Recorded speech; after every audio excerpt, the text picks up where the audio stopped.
DG तहफ़्फ़ुज़ माहौलियात Punjab, उनकी तरफ से क्या इंस्ट्रक्शंस हैं, उनके बारे में आवाम को थोड़ा बताएं। उन्होंने आपको क्या हिदायत दी हैं? देखिए, उनकी यही हिदायत है सख्त से सख्त कि कोई भी ऐसा भट्टा जो है वो जो ज़िगज़ैग पर नहीं हो गया उसे नहीं चलने दिया जाएगा।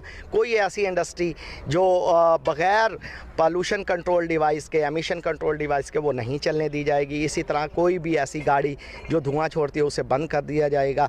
और इसी तरह जितने प्रोजेक्ट्स चल रहे हैं जो डस्ट का बाइस बनते हैं वो उधर भी जो है वो मिस्ट स्प्रिंकलर सिस्टम लगाएंगे, ताकि ये स्प्रिंकलर सिस्टम जब लगेगा रोड के ऊपर तो वो डस्ट नहीं पैदा होगी। डस्ट भी स्मोक का बाइस बनती है।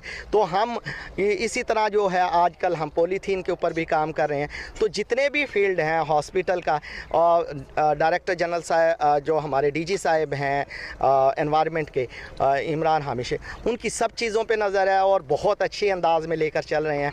और आप इसका नतीजा भी देख रहे हैं, सूरज चमक रहा और एयर क्वालिटी बहुत बेहतर हो गई है। हम उनकी क़यादत में बेहतरीन काम कर रहे हैं माशाल्लाह।